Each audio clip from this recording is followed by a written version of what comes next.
مہربانی ہے، میں BNC نیوز کے شکر گزار ہوں۔ آج کا یہ احتجاج واقعی ایک سوالیہ نشان ہے ان حکمرانوں کے لیے کہ آج یہ بچے کس لیے ادھر دھرنا دیے بیٹھے ہیں،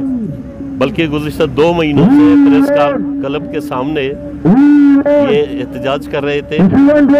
ایک سازش کے تحت 3rd ایئر 2nd ایئر بلکہ 4th ایئر کے اسٹوڈنٹ جو گزشتہ 3 سال پہلے میڈیکل MBBS سیٹ کے لیے جو انٹری ٹیسٹ دیا تھا، پورے پاکستان میں تمام میڈیکل کالجز کے لیے بیک وقت یہی ٹیسٹ ہوا تھا، ایک ہی ٹائم ایک ہی دن انٹری ٹیسٹ پاس کر کے صرف 3 نئے میڈیکل کالج جو بلوچستان کے ہیں ان کے خلاف کیوں اسپیشل ٹیسٹ؟ میں یہ سمجھتا ہوں کہ یہ ایک سازش ہے جو نئے میڈیکل کالجز ہم نے دی تھی ان کالجوں کو بند کرنے کے لیے، اور خاص طور پر بلوچستان کے خلاف ان بچوں کے خلاف ایک سازش ہے کہ یہاں تعلیم نہیں، یہاں تعلیم حاصل کرنا ان لوگوں کے لیے ناگزیر ہے جو اس طرح کے مطلب یہ کسی دنیا میں کسی بھی میڈیکل کالج میڈیکل یونیورسٹی کسی قانون میں نہیں ہے کہ ایک انٹری ٹیسٹ بیک وقت ایک ہی دن میں ہو اور وہی اسٹوڈنٹ ان کے ساتھ پاس ہوں، باقی ملک کے کسی کالج کے لیے اسپیشل ٹیسٹ نہیں، 3 سال بعد یہ نئے میڈیکل کالج کے لیے اسپیشل ٹیسٹ ہے۔ تو میں سمجھتا ہوں یہ افسوسناک بات ہے، اور یہ بلوچستان کے خلاف، بلوچستان میں تعلیم حاصل کرنے والے بچوں کے خلاف یہ سازش ہے، انتہائی قابل مذمت ہے۔ 2 مہینوں میں ہم نے کئی بار ان کے احتجاجی کیمپ وزٹ کیے، مطالبہ کیا، آج پھر ہمارے مہربان دوست آئے ہیں، مولانا ہدایت الرحمان صاحب آئے ہوئے ہیں، ہم اس کے ساتھ بیٹھے ہیں۔ ہم یہ سمجھتے ہیں کہ بلوچستان میں حکومت نام کی کوئی چیز نہیں ہے،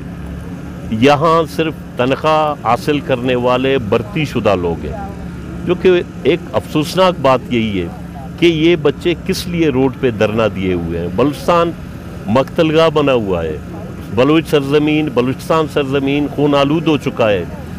مسنگ پرسنز لوگوں کو اغوا نما گرفتاریاں اس چیز کے لیے نہیں بیٹھے، یہ صرف ہمارے بچے بیٹھے ہوئے تعلیم کے لیے، آج یہ تعلیم مانگ رہے ہیں،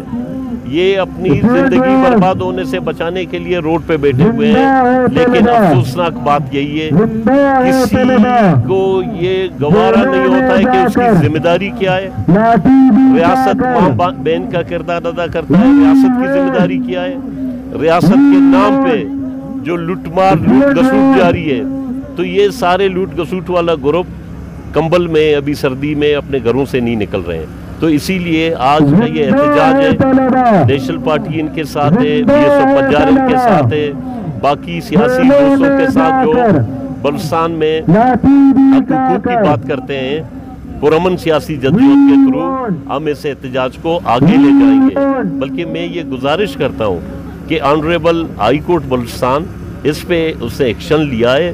باقاعدہ اس پہ فیصلہ دے دے کہ ان 600 اسٹوڈنٹ پہ کیوں اسپیشل ٹیسٹ ہے۔ Thank you.